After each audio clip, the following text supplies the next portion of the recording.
नमस्कार बच्चों।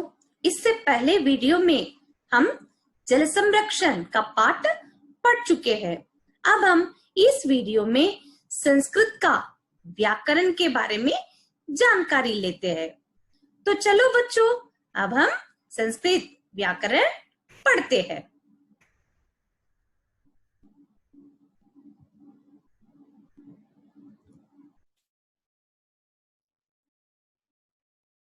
संस्कृत व्याकरण बच्चों, आप 5वीं कक्षा से ही सीखते हुए आ रहे हैं। पुरुष संस्कृत में पुरुष होते हैं 3 प्रकार के: प्रथम पुरुष, मध्यम पुरुष, उत्तम पुरुष। संस्कृत में वचन भी होते हैं 3: एक वचन, द्विवचन, बहुवचन।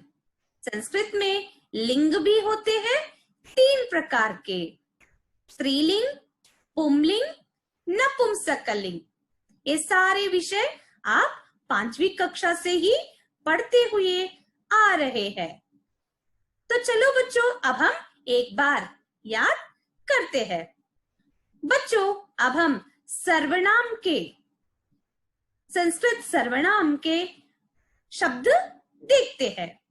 प्रथम पुरुष में एक वचन में वह के लिए, पुंलिंग में सह, स्त्रीलिंग के लिए सा, नपुंसकलिंग के लिए तत् का प्रयोग होता है। अब द्विवचन में वे दोनों के लिए पुंलिंग में तौ, स्त्रीलिंग में ते, नपुंसकलिंग में भी ते ही आएगा। तीसरा वचन है बहुवचन। बहुवचन में वे सब का अर्थ है संस्कृत में ते, पुंलिंग में ते, स्त्रीलिंग में ताहा, नपुंसकलिंग में तानी आएगा। दूसरा पुरुष है मध्यम पुरुष। मध्यम पुरुष एक वचन में तुम का प्रयोग होता है। तुम का अर्थ है संस्कृत में त्वम। द्विवचन में तुम दोनों का अर्थ है संस्कृत में युवाम। तीसरा वचन है बहुवचन। बहुवचन में तुम सब का अर्थ है संस्कृत में यूयम। अब तीसरा पुरुष है उत्तम पुरुष। उत्तम पुरुष एक वचन में मैं का अर्थ है अहम। द्विवचन में हम दोनों का अर्थ है आवाम। बहुवचन में हम सब में वयम। ये सारे सर्वनाम के शब्द, संज्ञा के शब्द सारे कर्ता के स्थान में आते हैं। अब हम क्रिया लकार के बारे में सीखते हैं। लट लकार का अर्थ है वर्तमान काल। वर्तमान पठ धातु रूप हम देखते हैं। इसको भी 3 पुरुष में 3 वचनों में देखते हैं।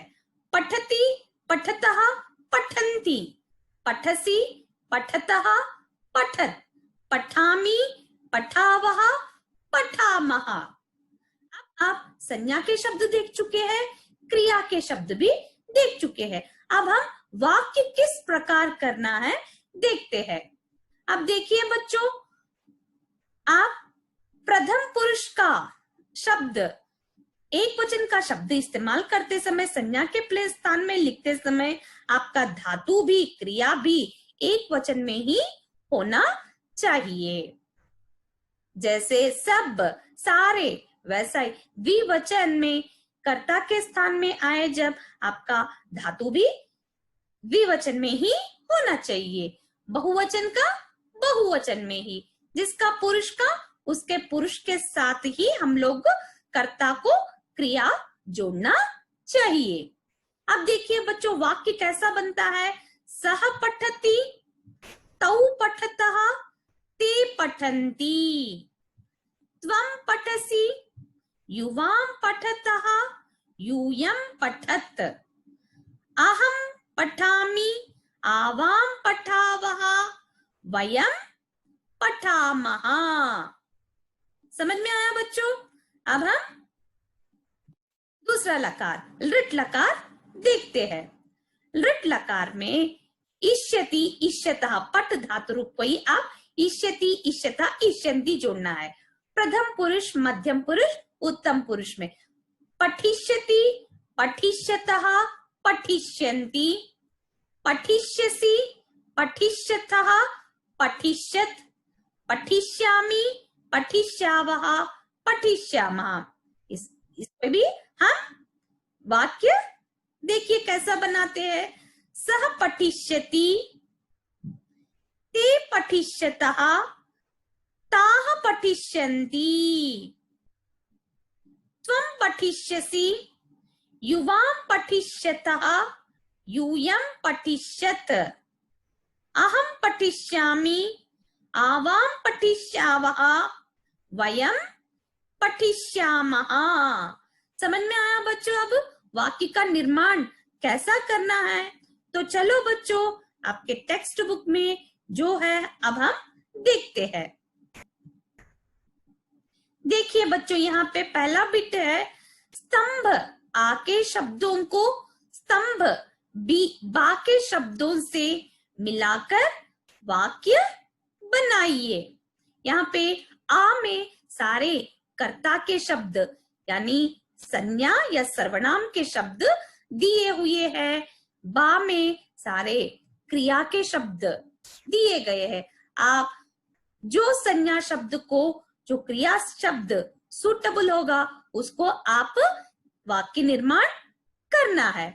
अब देखिए बच्चों, यहाँ पे जलम, जलम का अर्थ है पानी। सिंहाहा अनेक सिंह, अहम मैं, यूयम तुम सब, मालाकारौ दो मालाकार, दो माली, नौकाहा अनेक नौका, पादपाहा अनेक पौधे। नेक्स्ट आवाम हम दोनों। अब हम क्रिया बा के शब्द देखेंगे। गमिष्यामि जाऊंगा, कुत्र गच्छत् कहाँ गए हो, तुम दोनों कहाँ गए हो, वहति बहती है, पुष्यन्ति पुष्ट होते हैं, कार्यम कुर्वः काम करते हैं, उच्चैः गर्जन्ति ऊंची आवाज से गरजते हैं, सिंचतः दो सींचते हैं, तरिष्यन्ति सब तैरते हैं। अब देखिए बच्चों, पहला वाक्य कर्ता के प्लेस में आएगा जलम। जलम एक वचन है इसलिए वहती, जलम वहती। आपका वाक्य क्या बन गया? जलम वहती, पानी बहता है। दूसरा सेंटेंस दूसरा वाक्य देखिए बच्चों। सिंहाहा, सिंहाहा उच्चैः गर्जन्ति, सिंह गरजते हैं ना बच्चों। सिंहाहा अनेक सिंह ऊंचे से गरजते हैं। अब आपका वाक्य देखिए, सिंहाहा उच्चैः गर्जन्ति। तीसरा सेंटेंस अहम।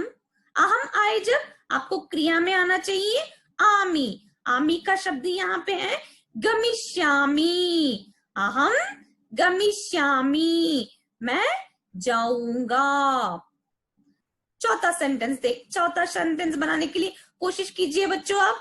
यूयम, यूयम, यूयम आए जब थ आना चाहिए, क्रिया में थ आना चाहिए। यहाँ पे देखिए एक शब्द है यूयम कुत्र गच्छत, तुम सब कहाँ जा रहे हो। नेक्स्ट सेंटेंस देखिए बच्चों। मालाकारौ, रामौ, राइमिंग, रामौ मालाकारौ, दो आए जब ती तहा। तहा का क्या है यहाँ पे देखेंगे। मालाकारौ सिंचतहा, दो माली स्प्रिंकलिंग करना, पौधों को पानी दे रहे हैं। ठीक है बच्चों। नेक्स्ट मालाकारौ सिंचतहा। नेक्स्ट नौकाहा, नौकाः बहुवचन है। नौका, नौके, नौकाः।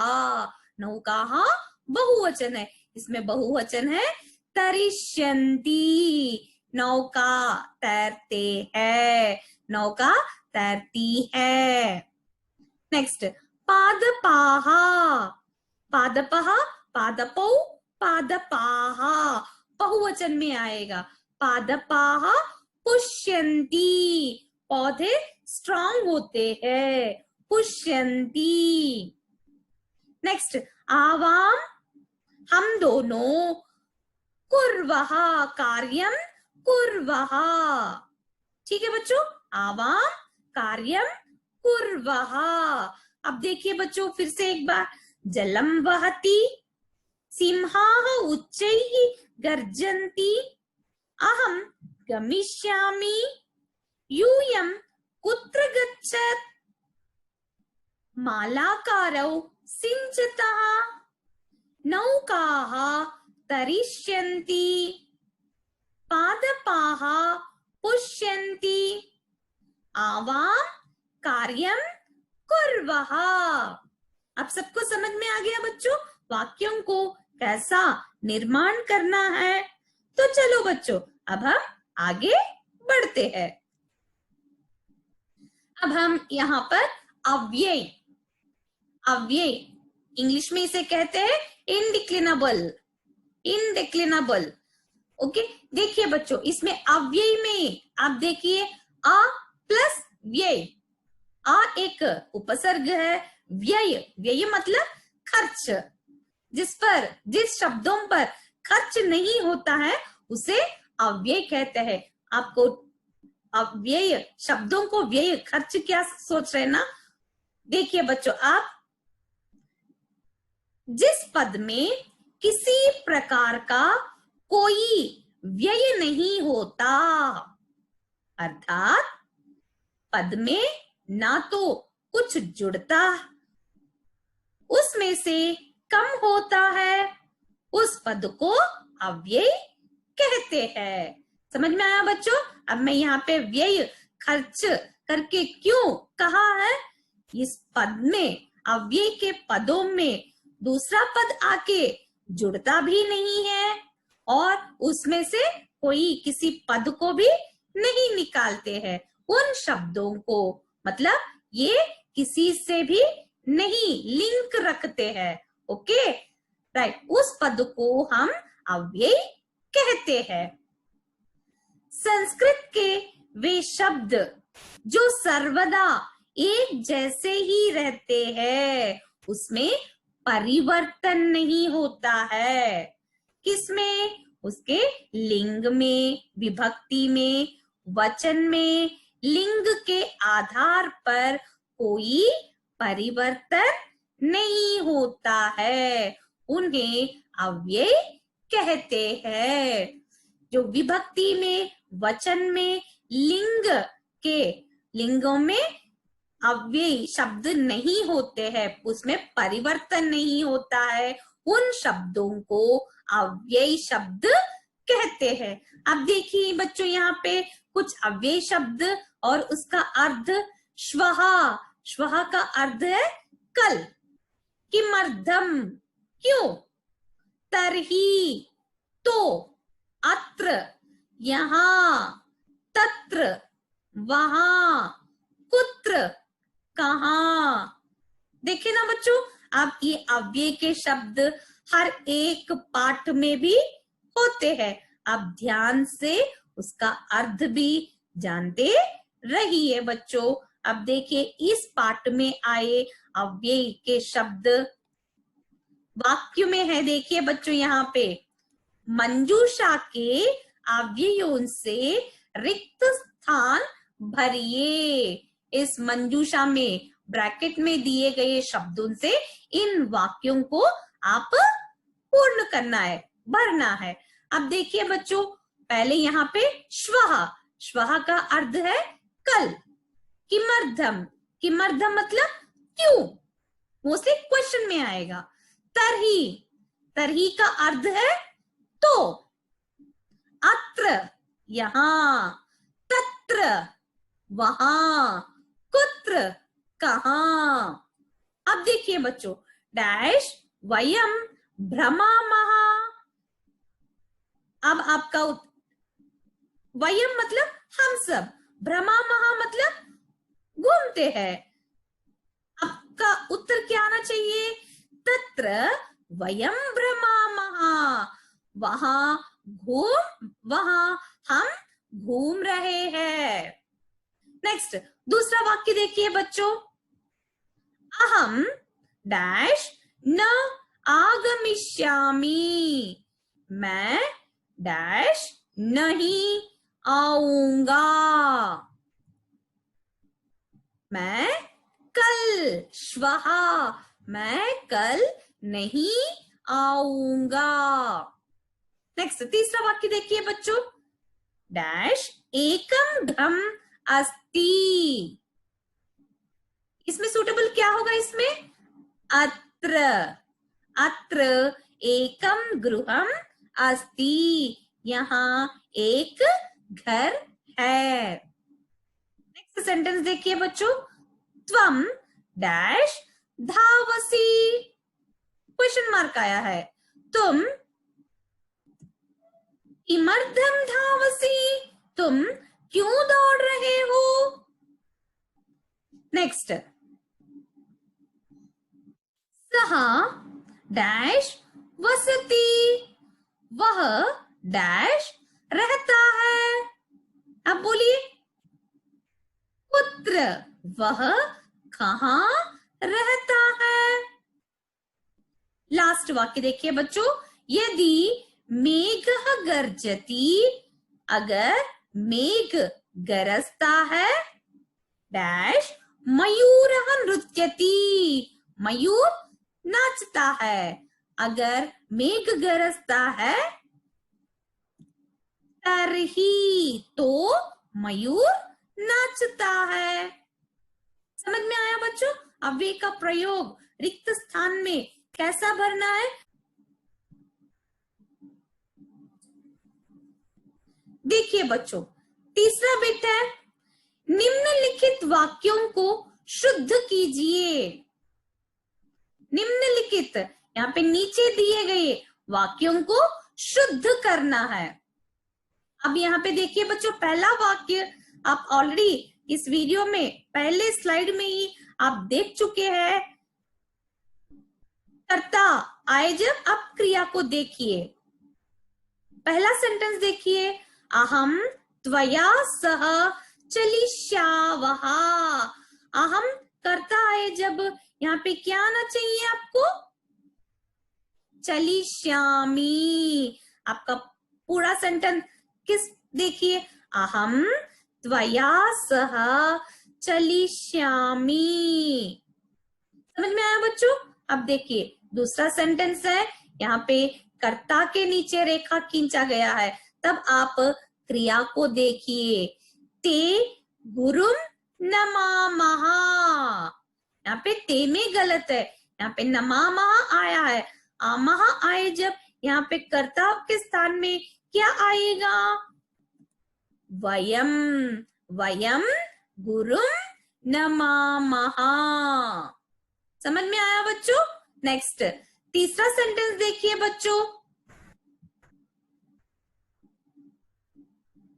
आलोकः विनोदः च हरिद्वारम गमिष्यन्ति। यहाँ पे आलोक और विनोद, हरिद्वार दोनों है। यहाँ पे आलोक और विनोदः दो है, जब गमिष्यन्ति आएगा नहीं, क्या आएगा फिर? गमिष्यतः। आपका वाक्य कैसा आएगा? देखो, आलोकः विनोदः च हरिद्वारम गमिष्यतः। समझ में आया बच्चों? अब चौथा वाक्य देखिए बच्चों, श्वः वयम क्रिकेट क्रीडां द्रक्ष्यामि।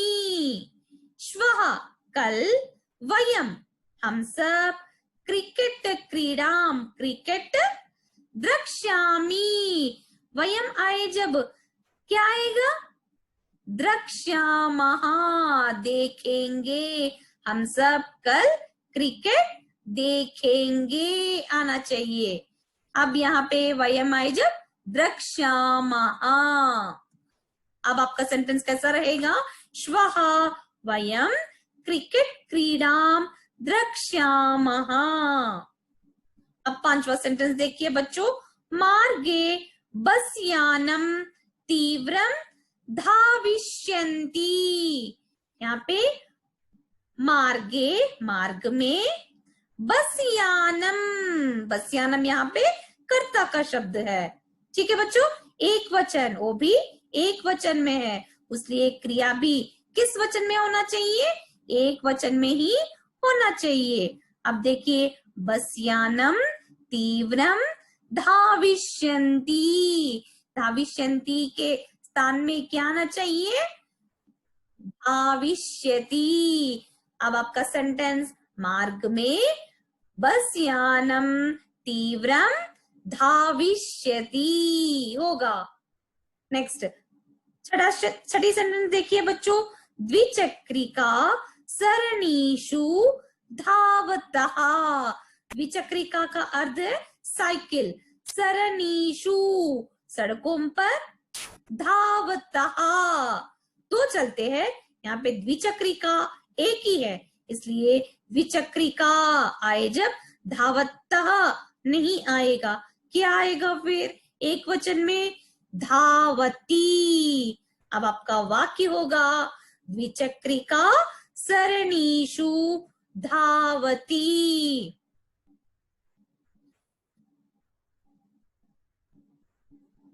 तो चलो बच्चों, आपको अव्यय के बारे में और वाक्य निर्माण किस प्रकार करना है और वाक्यों को किस प्रकार शुद्ध करके सही क्रम में किस प्रकार लिखना है, आप समझ चुके हैं। अब हम यह पाठ यहाँ पर ही समाप्त करते हैं।